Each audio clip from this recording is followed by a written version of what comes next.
I should have tried to email Susan Morales. I wonder if it's too late. Let me see here. If I click on her name, open new tab. Let's see, about... Okay, this is the description. I grew up listening to many people talk about God and yet never really teach the basics about God and the Bible. I hope to be able to share the simple things about God that I would have liked someone to have shared with me. I love to share what I learn. My videos aim to help shape our worldview to be one that is consistent with what the Bible teaches and to encourage us to put those beliefs into action each day wherever they may apply with the help of the Holy Spirit. I don't see myself on this YouTube channel as having an authoritative role or holding a title of any kind. I know exactly why she says that. But instead, I'm simply having a conversation with whoever wishes to hear my videos. Thanks for listening. She says that I don't see myself on this YouTube channel as having an authoritative role because I think Susan believes that a woman shouldn't have authority over a man, especially when it comes to teaching about the Bible. I could be wrong. She might not believe that, but let's see. But no email address. Okay. Well, hopefully she sees this in the future. I doubt it, but let's. Well, I'm gonna let this play. But if Susan, if you ever see this, full disclosure, I call myself an atheist. Although it's interesting that when I describe what I believe or what I don't believe in sentences, long sentences, most Christians say I'm not an atheist. But I think a lot of Christians, especially apologists, like to view me as an atheist because that way they can definitely put me in a tribe that's against their own, and it makes it more fun, I think. So this is Susan Morales. I'm going to play a couple videos of hers. Welcome. Who was first? Slightly Odd Guy. You were first. Humble Thinker, you were second. Man, you're always here quickly. So let's take a listen to what Susan Morales has to say. Hi, everyone. Today I'm going to talk to you about what has got me interested in apologetics as of recently. I was introduced to apologetics Listen to this. by some of the people that I follow on YouTube. But I always thought, I'm not really interested in that kind of stuff. That kind of stuff is more like for people that don't have faith. Apologetics is more, at least initially she thought apologetics was more for people who don't have faith. That's very profound. It's like the people who have faith, trust, we'll call it, in God, they don't need stinking apologetics because they have this personal relationship with the creator of the universe. They don't need anything more than that. This gets back to what Mike Winger was saying, the inner testimony of the Holy Spirit. But she got interested in apologetics from what? The Apologetic Empire. This is great. In what the Bible teaches, and I just always felt like I don't need it. I'm okay with like just having faith in God and the Bible, and the Bible has always just made more sense to me. Rather than like the other worldviews that I am very well aware of are. So she's saying the Christian worldview makes more sense to her than other worldviews. Isn't that the case for any adherent to a religion or a worldview?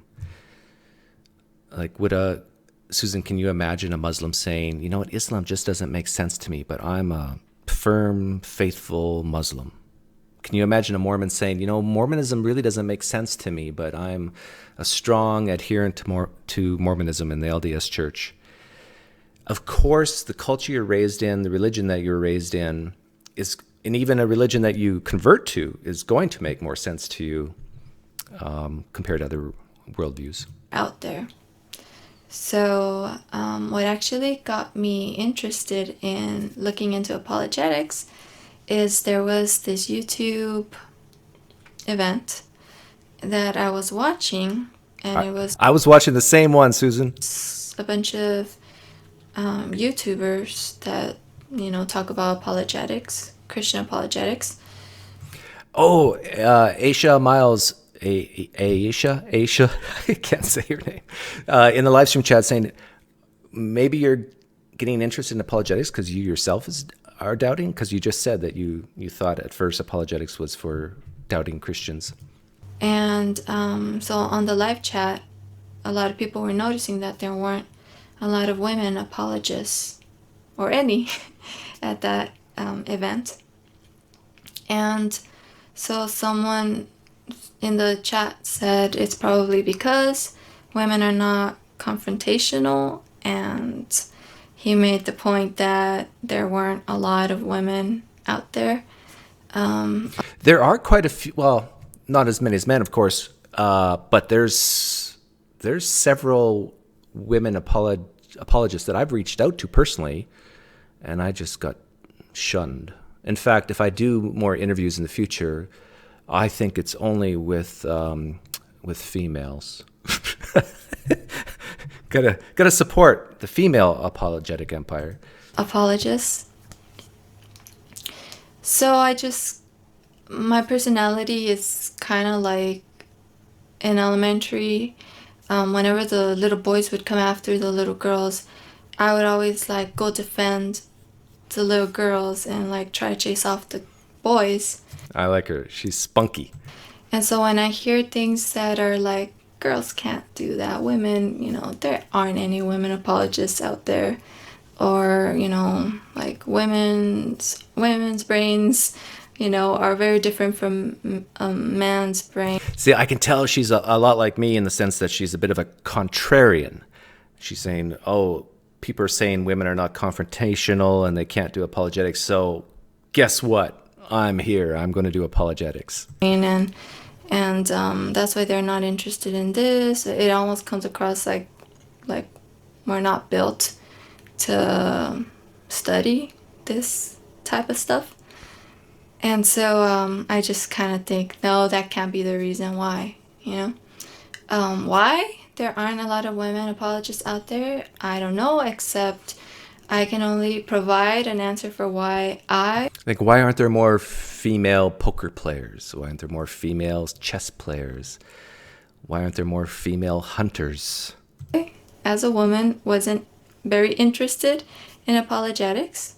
So I think that the real reason is that we don't realize how important and relevant it is for us to learn about apologetics as women, as mothers, because we don't realize how impactful certain arguments out there can be.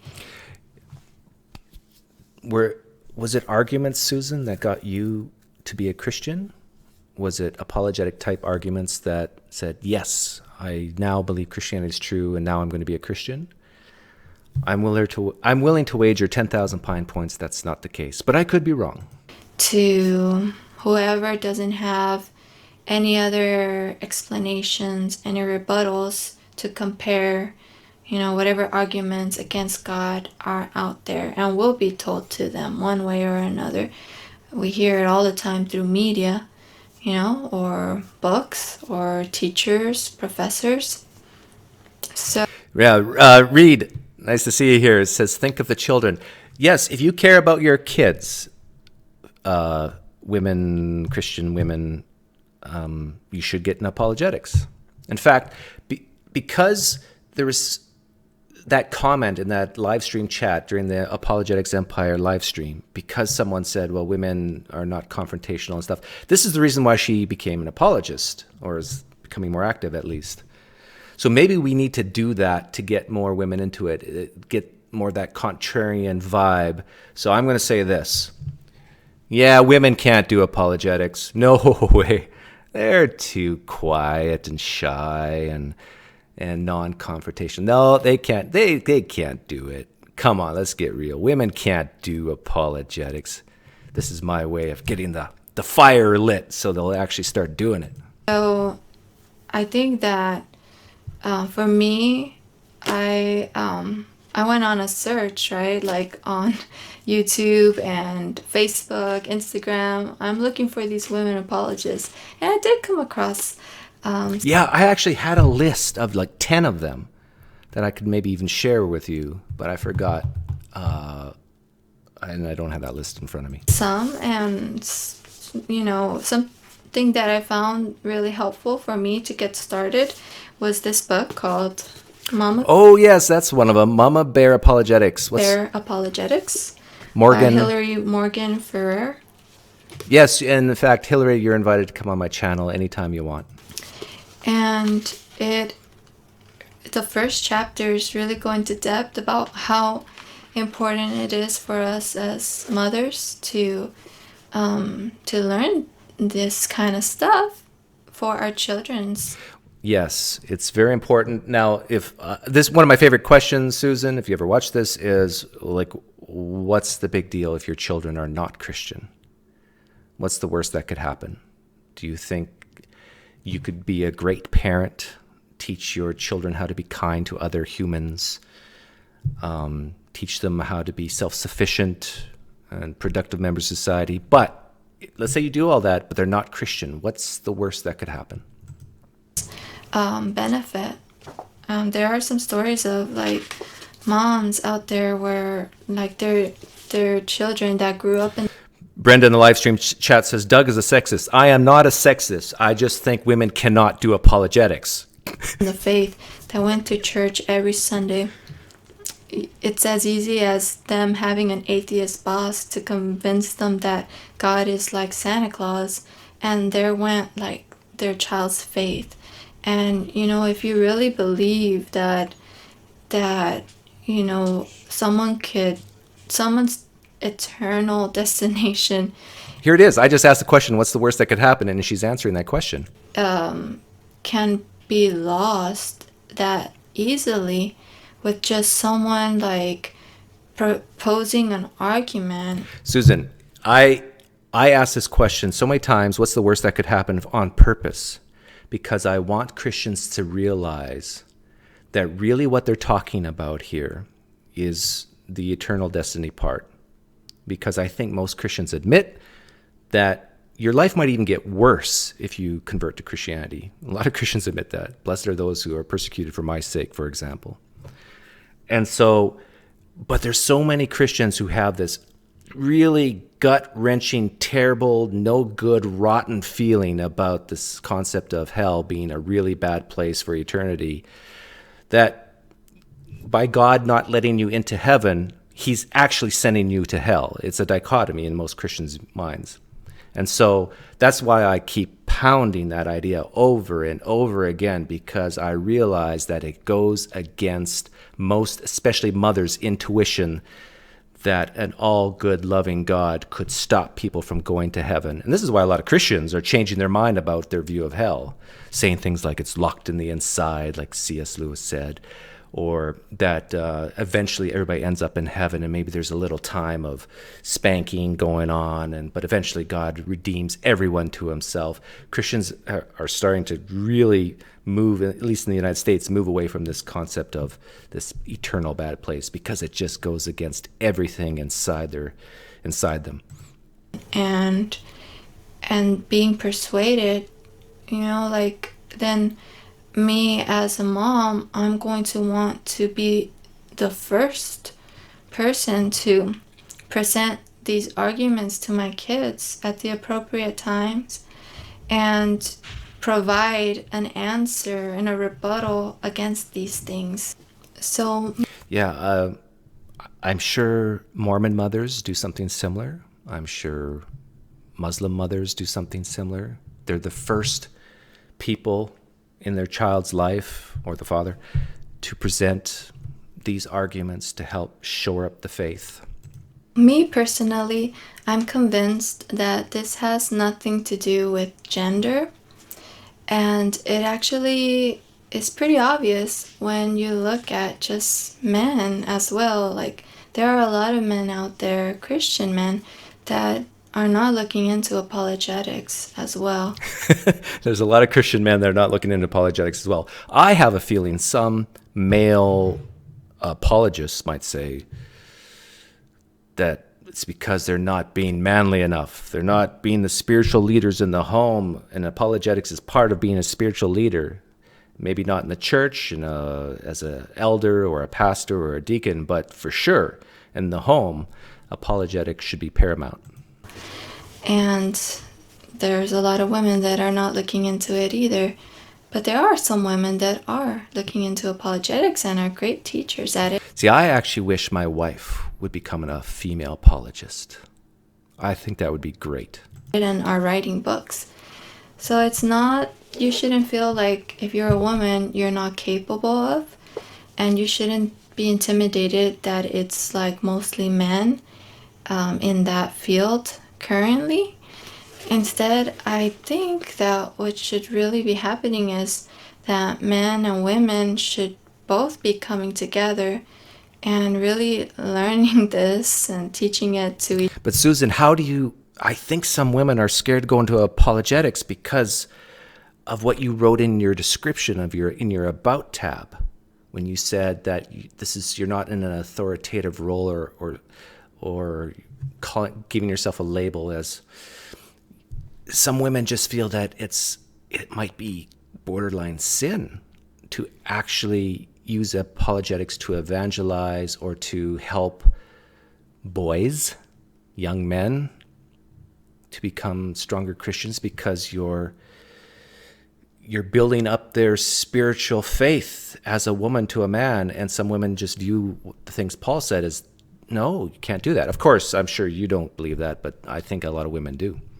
Each other together, because God equals the square root of -1 says, be careful what you wish for about my wife becoming an apologist. No, I mean it. I think it would be a hoot if my wife became a YouTuber apologist, female for the Lord.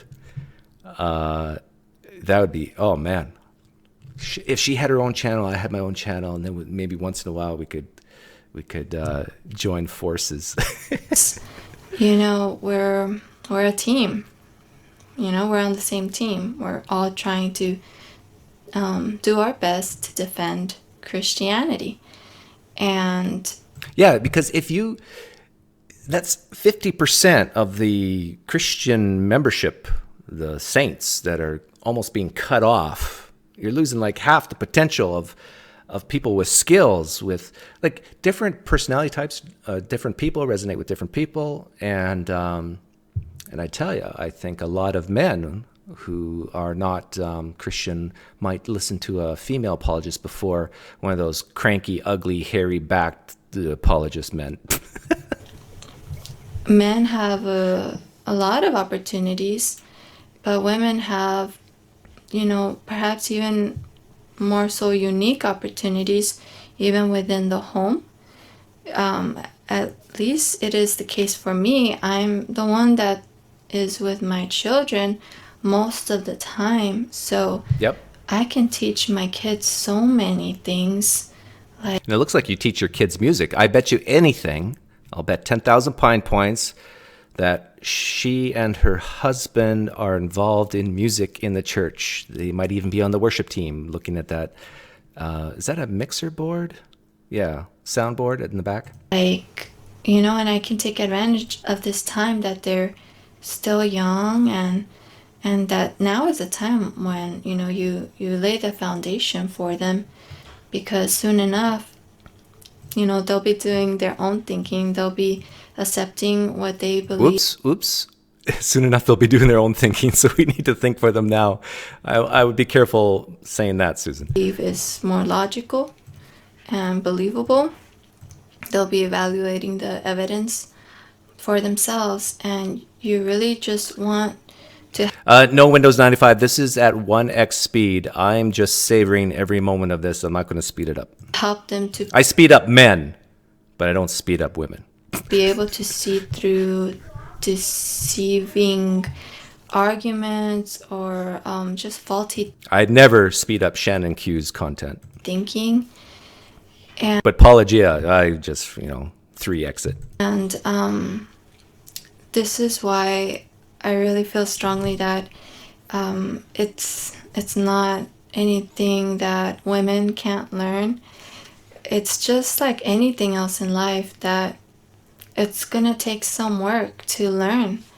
And you can do it if you put in the work.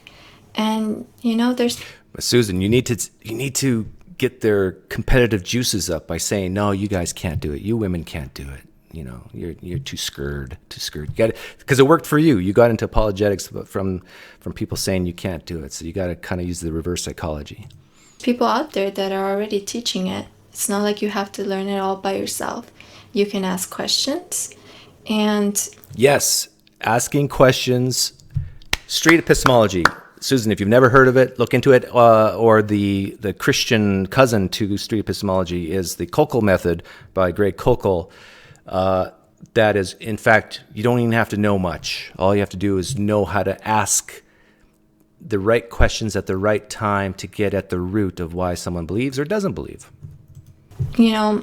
Especially women, like when women see other women talking about these things, it like intrigues us, and perhaps we're even better able to explain certain things in ways that we will understand it. As far as like this book goes, I feel like that's exactly what I just said, that this book... By the way, this is almost done, this video, and I'm going to play this video next. It's Is the Bible True? Evidence in the Bible. So that's coming up.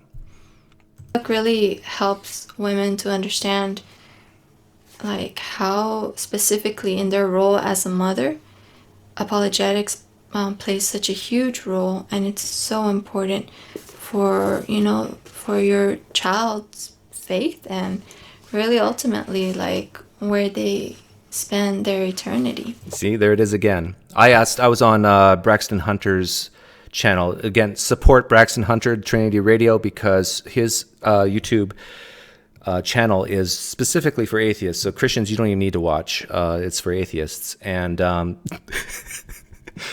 and he said the same thing. I asked him the question, and this is a theme for evangelical Christians. It's all about the afterlife, because life is just a vapor here on earth. So Thinbox asks, isn't it sexism that you speed up that I speed up men and not the women? Yes, of course it's sexist.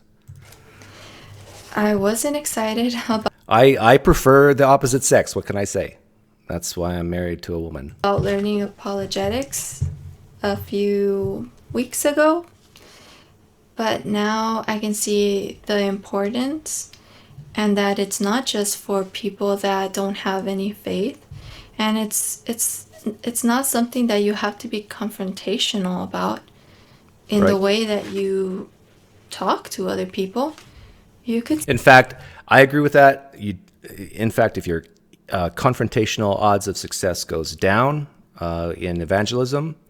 And so I'm going to, when we go to your next video, Susan, Is the Bible True? I'm just going to give you some honest questions and some honest perspectives from someone who might disagree with you. And I know I've been joking around in this video, but that's just part of my nature. I don't mean any offense in anything I'm saying, but I'm sincere. I want you to succeed. I want to help not only you, but other apologists become better apologists. Simply just make a statement, and if you don't want to do the whole back and forth thing, like that's not necessary. And if nothing else, you could just understand why their arguments like are wrong. When you start learning it, you start seeing it all over, and it's not as easy for you to fall and just easily accept somebody.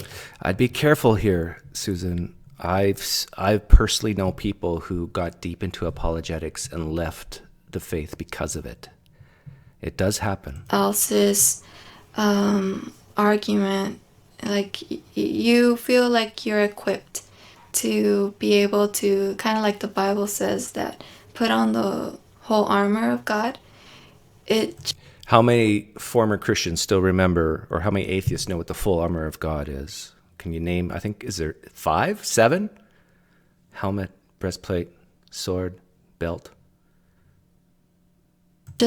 It just There's no shoes in the armor of God, is there? just gives you the tools in order to be able to, tear down certain arguments.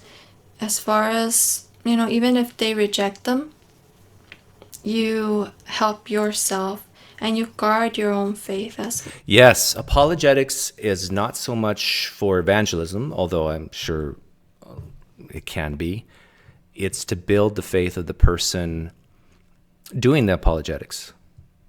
I've asked Christians this question about the philosophical arguments for God, the ontological, the moral argument, the cosmological argument, the teleological argument. Most people believe in a higher power to begin with. So these arguments are to build the confidence in the believer. Hey, thank you so much for the donation, Godless GLK. Greetings from West Palm Beach, Florida. Ooh, that's probably a nice place to live. Well, so I'm excited to continue. Shannon Q, that's a good question. I wonder if she would ever talk to me. I'm not a big, scary Doug-shaped dude. But I don't have hair on my back. So I'm not like these other men. And those. Well, I think just male apologists have hair on their back. To learn about apologetics as a woman, as a mother, and I hope you are as well. And if you're not a woman, I think you should learn apologetics as well. Okay, I'm going to learn apologetics as well. Okay, we're going to go to the next clip, and this is where she gets into the meat. Is the Bible true? So I'm going to give questions, I guess, that an atheist or a non-Christian would ask, and questions that I think Susan or apologists should ask people of the non-Christian faith or no faith at all. Know what the Bible says is true. Is there evidence? If I'm going to try to... By the way, I do not think that what she's doing here is bad whatsoever. She's reading what she's about to say, and I have zero problem with that because it's about the content. It's not about the method. Prove a scientific theory is true. I need to prove it through science. However, is God or the Bible a scientific theory that needs scientific evidence to be proven as true? Science has been used to demonstrate evidence for God and the Bible, but I'm going to offer another perspective to answer my initial questions. Yeah, she's saying that God is separate from the scientific method. You can't use the scientific method to necessarily demonstrate God, but I also hear in her saying that you can, and I think what she's talking about there is maybe the first cause, cosmological arguments, and so forth. Those that argue that the Bible is not a credible source in proving itself to be true fail to admit something important. Although the Bible is inspired by the Holy Spirit, it is still written by many people who are witnesses. Okay, so one thing I would say is, as an apologist, you shouldn't come at the Bible assuming that it's God's word. You shouldn't come at the Bible assuming it's inspired. I think she kind of did that. Let me see. It's inspired by to be true, fail to admit something important. Although the Bible is inspired by the Holy Spirit, it is still written by many people who are witnesses about the things they wrote about. Okay, yeah, so I understand where she's come from. Hey, Kent Hoven's CPA, thank you so much for the donation. I guess this money that you're giving me comes from Kent Hoven himself, if you're his CPA and he pays you. Canadians are the best people ever, except for Cy 10. Maybe I'm sick, but I like Cy 10 Bruggencade. I really do. It's he doesn't bloviate and just he gets to the point, and you know exactly where he stands, and so that's why I like him. We have a Bible today, but these books were originally written separately before they were joined as one book. Each should be viewed as testimony in favor of the existence of God. Each should be viewed as testimony for the existence of God. So a question that I would ask Susan would be, should the Mormon view the testimony of Joseph Smith as coming from God? Should the Muslim view the testimony of Muhammad through Gabriel, Allah through Gabriel in the cave, as testimony from God? If not, why not? Why shouldn't that be viewed? And I think there's a proclivity for Christian apologists to view the Bible as special. But if you're going to be an evangelist using apologetics, you can't start there. You can't say the Bible's special and is more likely to be from a deity than not, just before you even open it up. Are people that did not write with an ulterior motive, but in fact, what they did say and write cost many of them their life. This is huge for many apologists, for Christians in general. The fact that many gave their life for it is a powerful apologetic for them.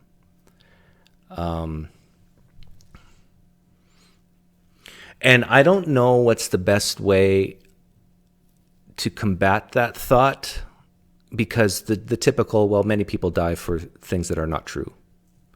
And then the retort is, well, but how many people die for something that they know is not a lie? They know, no, how many people die for something they know is a lie? They know it's a lie and they die for it anyhow. I'd submit that some people do die for that in that situation as well. They know it's a lie. They know it is, but they have this greater good concept in their mind, so they're willing to die as a martyr, so the people after them can hold them up, and so it's a way to get a legacy. So that does happen. But I guess, and Apologia had a great, Susan, if you ever see this video, look up Apologia martyrdom, something like that. I have a few videos on it as well. And in order to die as a martyr, you kind of almost have to put yourself there and say, okay, here's a Christian in the first century. What exactly happened the moment before they died? Were they questioned and saying, look, are you willing to give up Christianity? And if you do, we'll let you live. And if you don't, we're going to kill you. Is that what you're envisioning happening? Maybe that did happen, but do we know that happened? I don't think so. And guys like Sean McDowell will even admit this, that we can only be confident, I think he says on 4. So as an apologist, Susan, I think you have to be a little careful with the martyrdom apologetic. When people say we can't believe the testimony of a person in the Bible, we must ask the question, can we believe anyone's testimony today? Can we believe anyone's testimony today? I think it's extremely reasonable to say sometimes yes and sometimes no. Right? So someone gives a testimony, and I think it's extremely reasonable to say sometimes we should believe it and sometimes we shouldn't. It depends on what they're saying. And we'll get into that probably later on. It would seem that only an extremist who is obsessed with conspiracy theories would argue we can't believe anything anyone says or writes. I agree with the sentiment, but I think, Susan, not for 1 second would you believe that Jesus actually came down to planet Earth and spoke to Joseph Smith about 200 years ago. Do you believe Joseph Smith's testimony? These are the types of questions that you're going to get from a non-Christian person like myself. And I think as a reasonable Christian, Susan, you're going to say, I can see that. Yes, just because someone has a testimony doesn't mean it's true. So then how do we figure out if their testimony is true? What are markers we should look for? However, we know that testimony and eyewitnesses play a crucial role in our own society. I agree. This is how judges sentence people or even impeach presidents in our country. Yeah, President Trump was impeached through testimony. I agree. But do you notice what the Republicans said in defense of Donald Trump? In fact, I'll just play a few seconds of it. This is a video I made a little while back, Saving Trump by Impeaching Christianity. Listen to what Republican Mike Turner says about using testimony to impeach. Basically break down as follows. We have Kent and Ambassador Taylor, who spoke of hearsay, their hearsay of these matters that they said that they had heard. Yeah, and then I go to compare how the hearsay of Eusebius about Papias and Papias about John, whoever that was, and about what they had heard. We weigh the evidence and credibility of each witness and testimony and make a judgment based on that information. If the Bible was full of witnesses that described different gods and was not cohesive in its overall message, we would have no reason to take any testimony as credible. Excellent. Susan has put a marker of saying how to determine whether the testimony should be taken seriously. If it's consistent, if you open up the Bible, and she's talking about all the testimonies from the Bible, is it giving a consistent message? So a question that, Susan, I think you should be prepared to answer is, what would an inconsistent message look like in the Bible? Is the fact that you even have terms like Old Covenant and New Covenant kind of hint at the idea that maybe there's something not consistent when you have to put the word old in front of part of the Bible and new in front of the other part? Does that portray a consistent message when you have Yahweh in the Old Testament interacting through blessings and curses based on what people do versus there's nothing you can do to win the favor of God in the New Testament? As Paul says, it's all about grace. All the people that were saved from the flood, Noah's family, they were saved by what? Their righteousness, at least Noah's righteousness. But in the New Testament, no one's righteous, and yet people are still saved. Is that a consistent message? Is that a reason to doubt that maybe we're getting reliable testimony from these authors? To me, what I just said sounds so incredibly reasonable that I think it hits your marker of maybe you should doubt the Bible as a whole. However, the Bible is full of cohesive evidence that confirms the existence of God. Multiple different people from different times have documented their interaction with God and what was spoken to them. The Bible is not like a mythological legend because the writers are real people in real historical times and places. No one... Yes, and Muhammad is a real person in a real historical place. Joseph Smith is a real person in a real historical place. Does that lend any credibility to their testimony? If your answer is no for Muhammad and for Joseph Smith, then I think maybe you kind of have to back off of that reason when it comes to biblical authors. No one really reads mythological stories without knowing they are about man-made gods. However, when people read the Bible, it is understood that it is a book that God himself is taking credit for inspiring human authors. Understood by whom? It's understood that the author is God from those who really believe it. But the real question is, if you're using apologetics for evangelism, I think you can't start there. You have to say, maybe the Bible's not inspired by God at all. How do we figure this out? And in fact, you can believe a God exists. You can believe that, the supernatural realm exists. But you can still doubt that the Bible is portraying or is a message of this God, from this God. To write. So, what God has to say about himself in the Bible is relevant to any discussion about God's existence.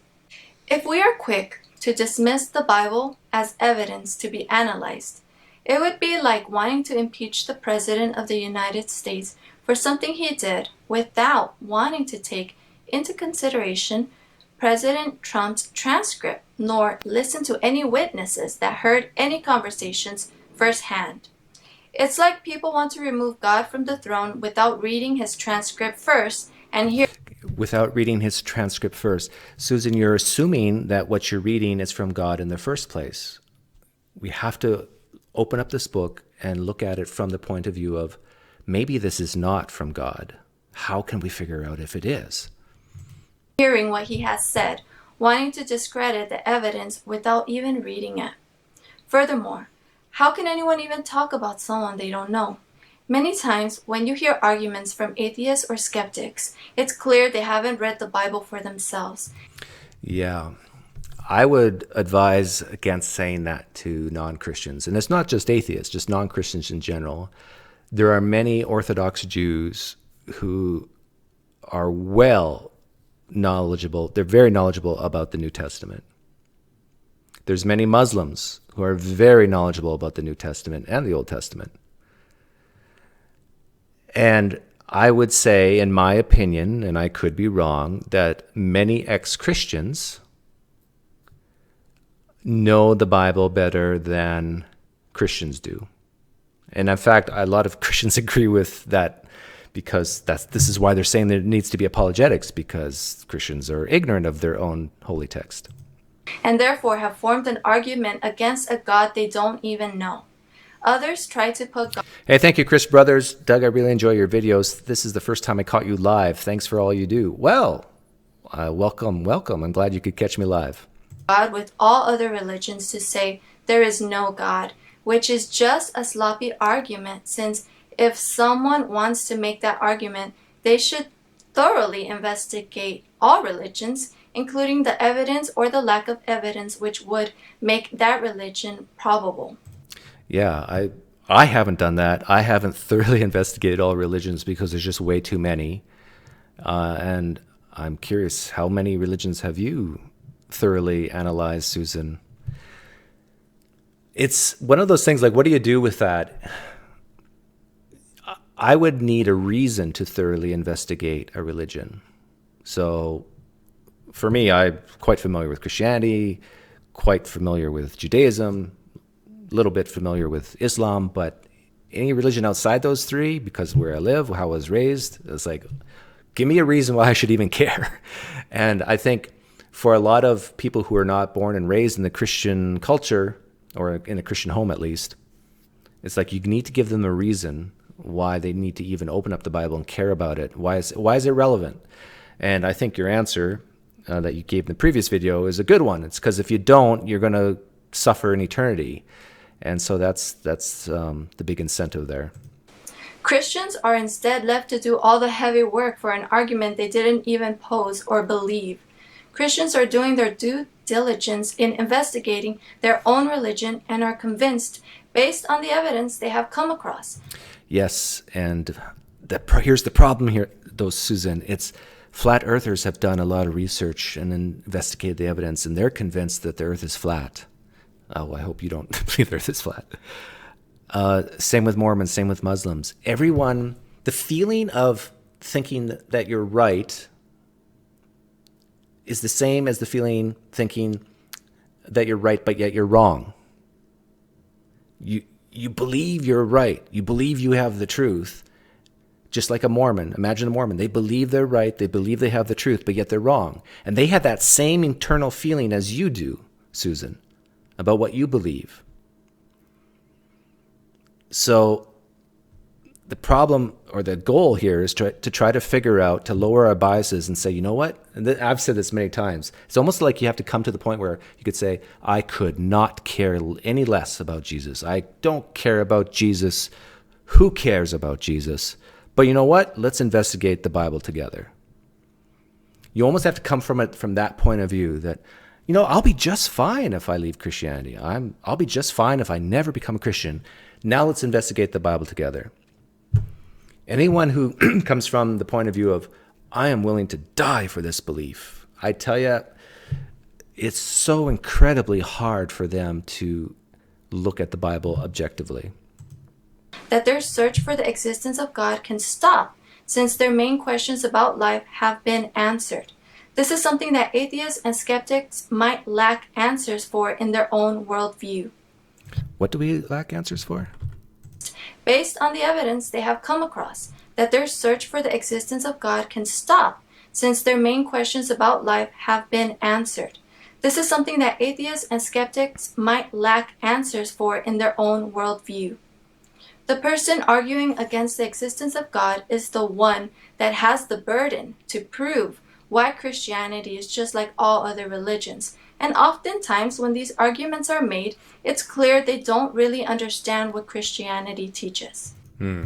So she's saying the burden's on me to show why Christianity is just like other religions. Well, I would say I would say challenge accepted to a degree. There's no way I can say Christianity is just like a religion that I've not even heard of, because I haven't heard of that religion.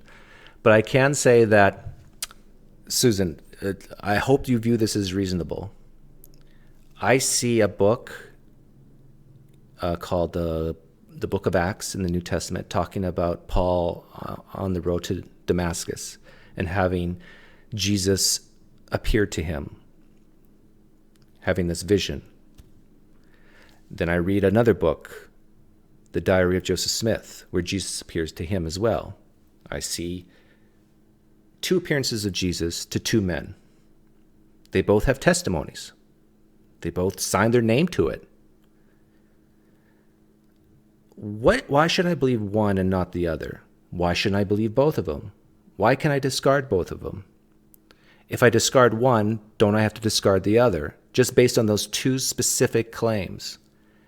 In that way, I can say, yeah, Christianity is just like Mormonism in that specific claim.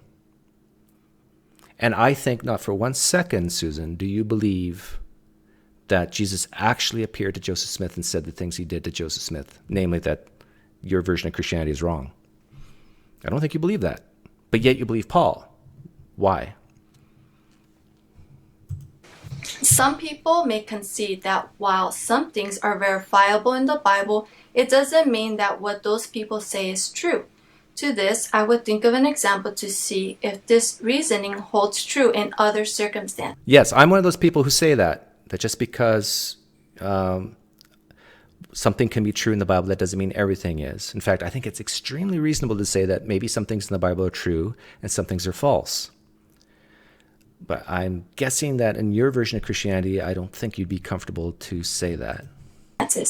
If I write down in my journal that my husband gave me 12 red roses for Valentine's Day good. on February 14th, 2020, would you believe what I wrote? Do you have reason to believe what I said is true or not?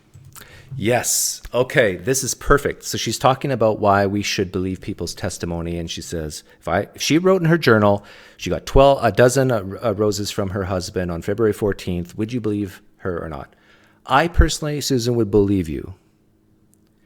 But now, if you would have written in your journal that you received 12, unicorns, miniature unicorns, real live unicorns, not just figurines, I don't think I would believe you. Why not, Susan? Do you think it's unreasonable for me to believe that you received roses but not the unicorns? Am I being unreasonable? In the same way, isn't it reasonable to say, oh, maybe there was an apocalyptic preacher in first century, and maybe he was crucified under Pontius Pilate?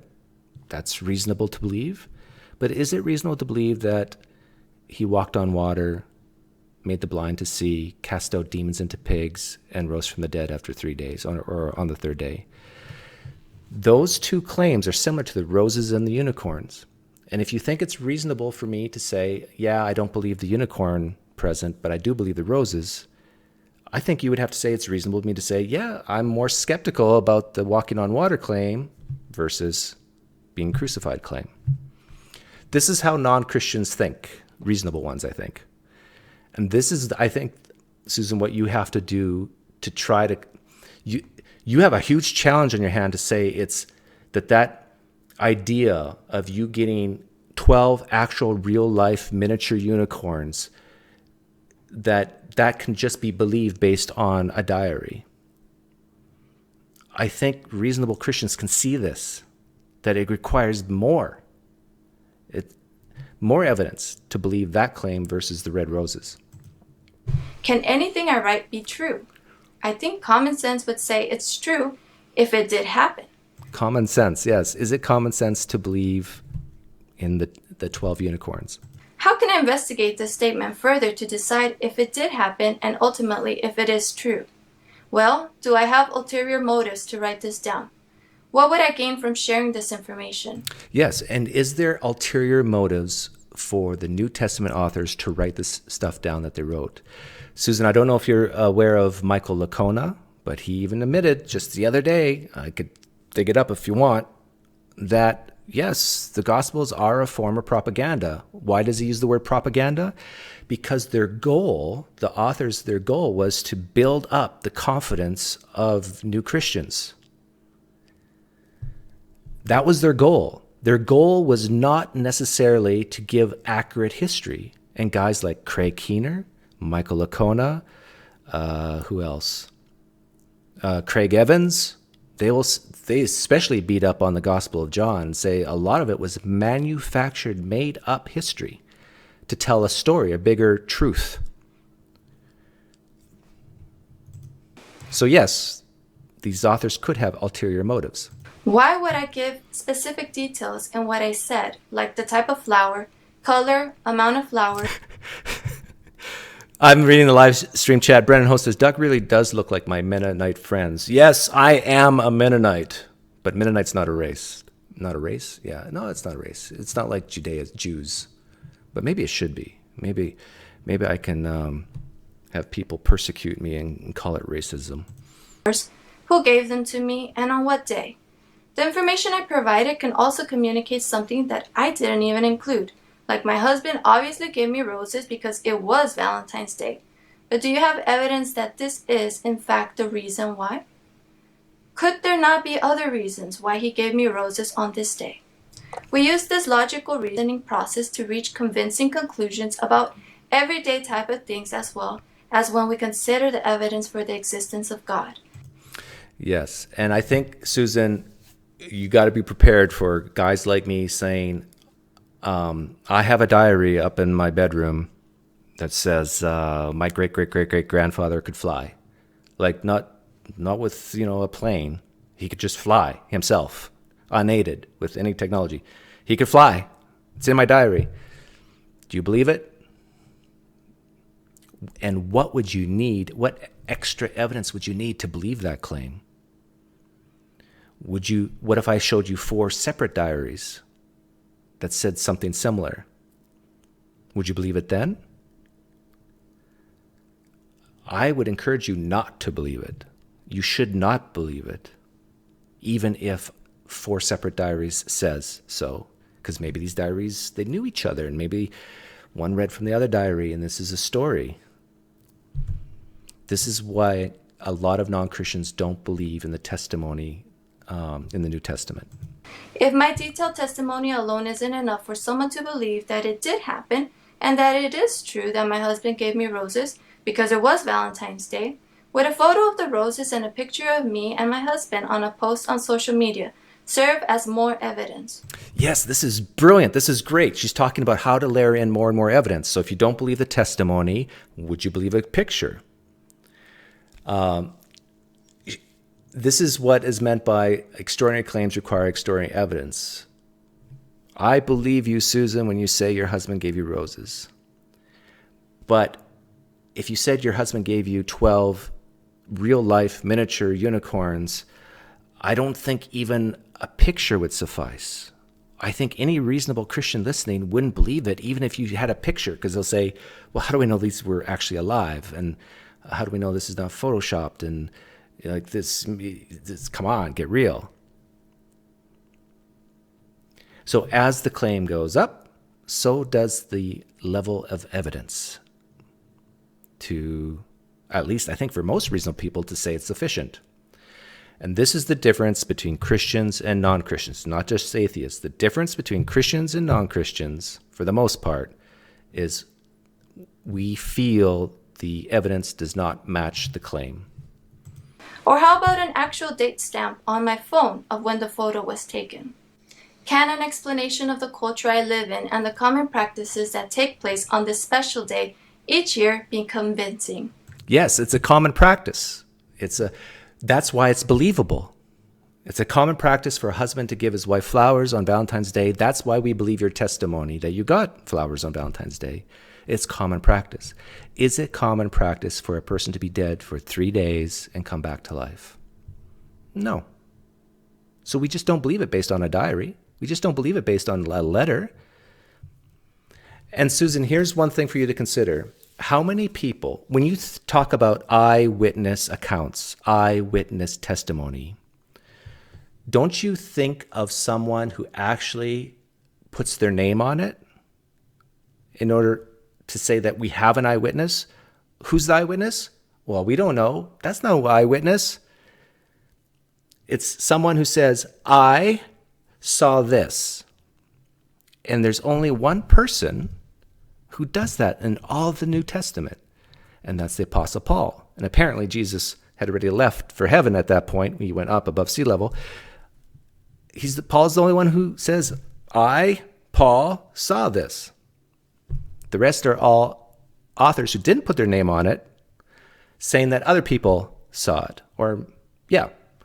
For example, Susan, try this. Go to Bible Gateway, open up the whole book of Matthew, and go Control F, type in Matthew, and search the word Matthew in Matthew.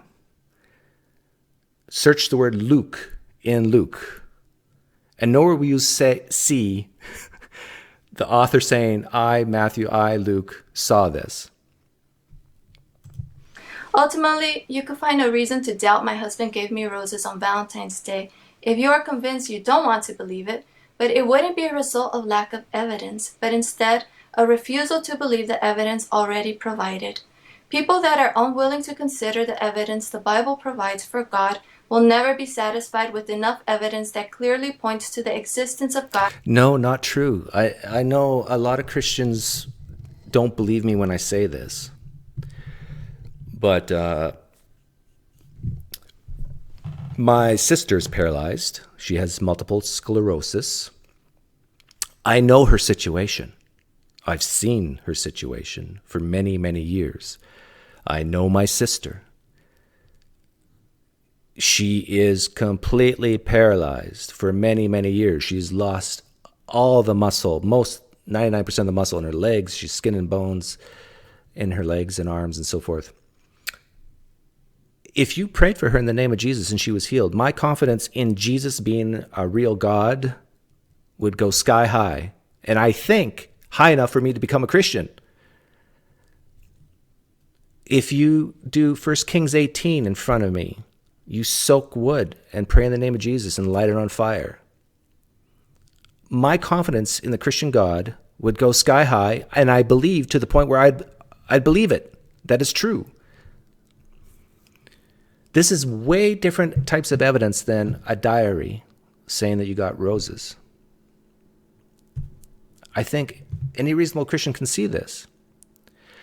But I think Christians push back on this type of evidence for today because deep down, I think a lot of Christians think that's never going to happen. And I don't want you to go to hell, Doug. It's not going to happen, and I don't want you to go to hell. So please believe, based on the testimony of a 2,000-year-old text, that has to be good enough for you for now, because it's not going to happen. But a lot of Christians think it does happen, but at least I've never seen it. Within the Bible and outside of it. But people that are really wanting to investigate the existence of God will view the Bible as a credible source of evidence worthy to be studied and considered in this discussion. Someone that does not take the time necessary to understand the Bible in its proper context is... I've taken so much time to understand the Bible in its proper context, and you can have Christians themselves take lots of time studying the Bible in their proper context, and they still disagree with each other. It's taking time to understand the Bible in its proper context is no guarantee you're going to figure out what the truth is. Just watch a Calvinist versus non-Calvinist debate to figure that one out. That right there should be a red flag that an all-powerful deity who really would care about his creation would make the really important stuff clear. And I know some people will point to Romans and say, well, it is clear through creation. But is Jesus Christ being the one way to salvation? Is it clear through creation? I don't think so. It's not in a position that has considered all of the evidence. Again, if you can't believe my testimony about what I saw and lived on Valentine's Day, you would be wrong because it did happen. Yes, but not for 1 second, Susan, do you believe my great-great-great-great-great-grandfather could fly. And if you do believe it, shame on you. You shouldn't. You should not believe me. And I can look you straight in the face and say, no, my great-great-great-great-grandfather did fly. No matter how sincere I am, no matter how passionate I am, you should not believe me based on that evidence alone. In the same way, it is extremely reasonable for a non-Christian to not believe the New Testament based on that evidence. This is just so incredibly reasonable to me that it's amazing that people believe it. And I think the reason why people believe it based on old texts and old traditions is because they've had what they believe is a personal encounter with Jesus. Susan, I'm willing to bet that you've experienced what you believe is God in a very real way in your life, and that there's specific instances where you would say, this cannot be coincidence. This was God interacting in my life in a real and personal way. Am I right, Susan? And this, I think, is the real reason you believe or give the benefit of the doubt, or more likely to believe, that the testimonies or testimony in the New Testament is true. And that it makes sense to you. How could it not be true? But again, I would say you can still believe a God exists, and it still could be true that the New Testament is false, the core propositions. And similarly, people run the risk of being wrong about God if what the Bible says happened is true. And it's very easy and dangerous to not believe credible testimony. Instead of being hasty to pass judgments on the Bible and God, treat the Bible as you would carefully handle evidence in a courtroom. Yes. No unbiased, responsible judge would dismiss 66 books of testimony relevant in a trial for the existence of God. Yeah. I'm trying to think what is a good way to communicate that idea. Let's go with the courtroom analogy, Susan. Your husband was accused of murder. And the evidence that your husband killed another man is a diary written 20, 30, 40 years after the purported murder. Not signed. The diary wasn't signed. But accuses your husband of committing murder. Susan, wouldn't you scream bloody no to the judge if he was to convict your husband of murder based on a diary written 20, 30, 40 years after that's unsigned, uncorroborated? You would say, Judge, you're being unfair if you convict my husband of murder based on this type of evidence. Isn't that reasonable, Susan? I think it is. And neither should you. Yeah. So this is, Susan, this is just a little taste of what I think some of the, and maybe you've already received this type of pushback before in the future or in the past, but this is what if you go deeper into apologetics, this is what you're going to have to deal with. You're going to have to deal with people who do not come with a special reverence like you do, and that they actually know the Bible even better than you do, and they still don't buy it. In fact, there are biblical scholars out there who know everything there is to know, basically, about the New Testament evidence. And guess what? They're not Christian. In fact, we've had a challenge of trying to find someone who is not a Christian, never was a Christian, and became a professional historian, and then became a Christian because, I'm a historian, and I've looked at the evidence, the testimonies in the New Testament, and now I'm a Christian. You can't find a professional historian who became a Christian because of the evidence, the historical evidence that they find in these books in the New Testament.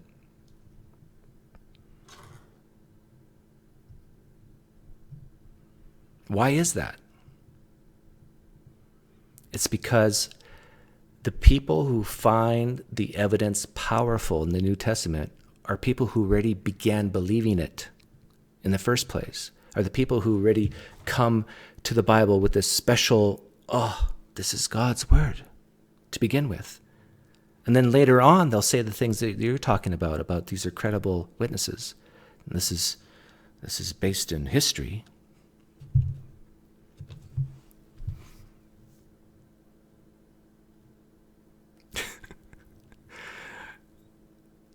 I'm nominating Doug Sletkeman for knighthood. No, I don't want to be Sir Douglas. Actually, Sir Douglas, that's Sir Douglas MacArthur. That's kind of, I like the ring to that. By the way, I really resent the fact that someone in the live stream chat earlier said this is low-hanging fruit. No, this is the up-and-coming apologetic star in the making. I want Susan to be successful. Sincerely. I want her to get deeper into apologetics, deeper than any of these male apologetic carry-backed apologists in the Apologetics Empire. In fact, if anybody from the Apologetics Empire, the 12 disciples, you know who you are. If you see this video, you need to invite Susan to your next gathering. Make sure she's there. And Susan, you can thank me later. My Lords in the live stream chat says, thank you for the donation. Consider Genesis 18 with your flood proof argument. Abraham argues with Yahweh about innocent lives in Sodom and burning alive, also a horrible way to die. Yes, my Lord, this is why there's open theists. They think that there's strong evidence that the God of the Old Testament can be reasoned with, you can change his mind. He might have plans, and that mere mortals can thwart those plans by merely negotiation.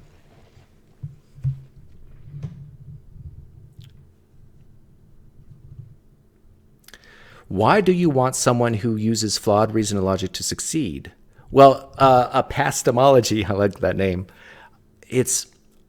I want her to learn how to, and maybe she already knows this, but I kind of tell from this video that she hasn't thought about why her 12 roses argument is not a strong one, or how easily it can be brushed aside when we just change the 12 roses to 12 unicorns. I want her to, for the next time, I want her to succeed in this way, that the next time she'll think, oh, I better not say 12 roses next time, because I can understand why some people would say, well, depending on the testimony, we need more. And so next time she won't make that mistake.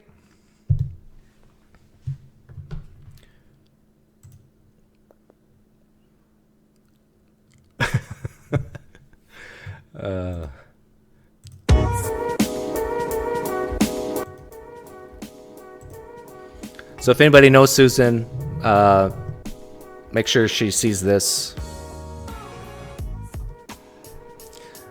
I don't think I was disrespectful to her.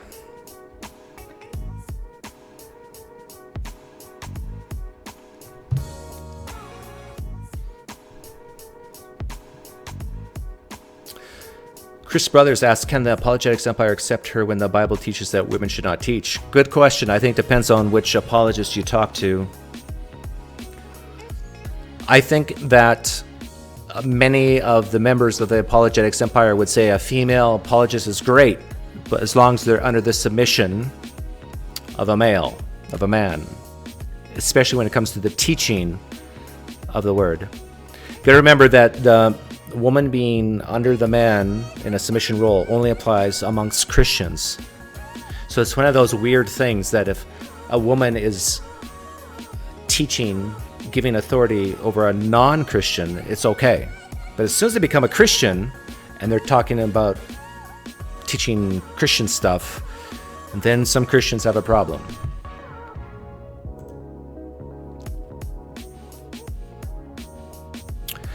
Brennan Ho says, I found that getting Christians to rethink their denomination is an effective stepping stone to rethinking their faith entirely. Thoughts? I agree. It's called the insider test of faith instead of the outsider test of faith. So if Susan has a certain view of end times or baptism or Calvinism, get her to think how to convince someone who disagrees with her that's still within her tribe. Ooh, gross. Submission, Mrs. Apostate says.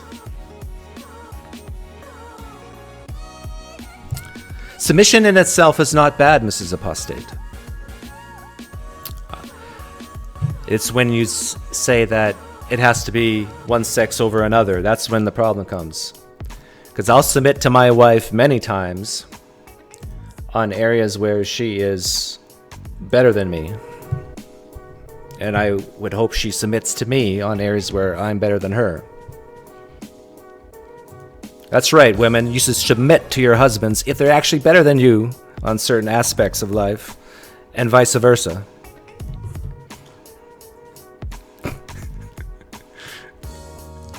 Oh, Susan's here. Susan, my name's Doug, not Mike.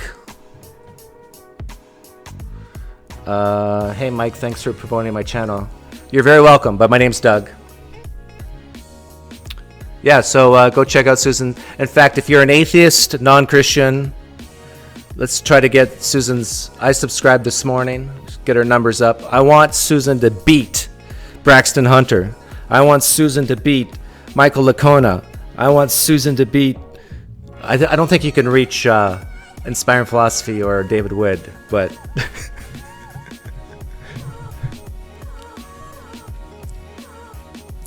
Thank you, Arnie Rovik. You're from... Whoa, what denomination is that? Nook. Denmark? Sweden? No. IQ 180?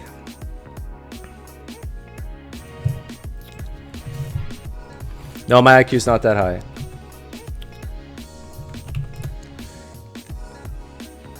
Norwegian, Crone, got it. Thank you so much for the donation. Oh, Doug, totally invite Susan in or arrange to talk. Susan, you're welcome to come on if you want.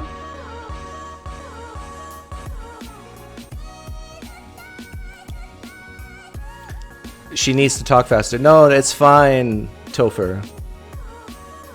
Some things you gotta go a little slower on. But Susan, if you're still here, I have to pick up my son in about half an hour from school. But we can talk for 15 minutes, 20 minutes. Or if you want to come on some other day, you can. I'm tired of male apologists, Susan. I gotta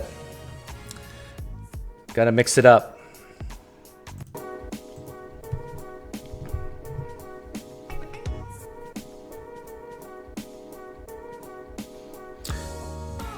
Dave P. I am. Your theist interviews are the best, times 10. Well, thank you.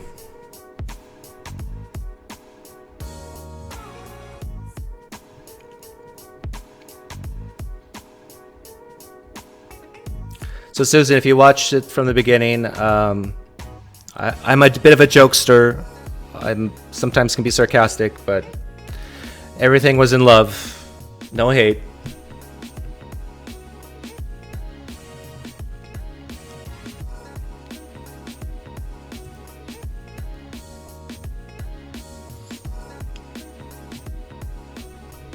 Next, canine apologists. That's my next topic.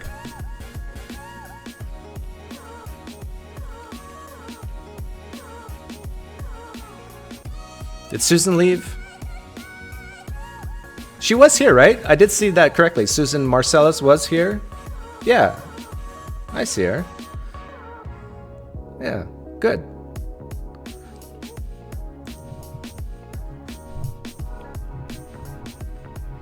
But maybe, Susan, we could work together to help you beat guys like me.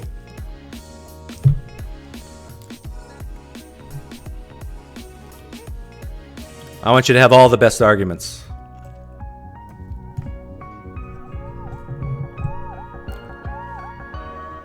I can give you insight on how these rotten, no good atheists think.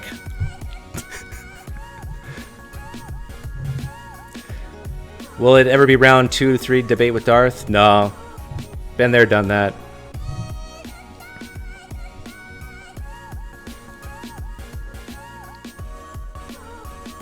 Susan, if you're still here, I have a famous poof or drown question where I ask if you were with God up in heaven and he asked you, should I poof or drown the people during the flood, the times of Noah? Would you have said poof them or drown them? Poof is my answer. My apologies to Susan Morales. I invited her to come on, but it looks like we ran out of time. Thanks for hanging out. Thank you for any donations I might have missed. And Susan, you're invited to come on my show anytime you want. Just let me know. My email address is in the About tab in my YouTube channel. Take care, guys. Have a great, great weekend.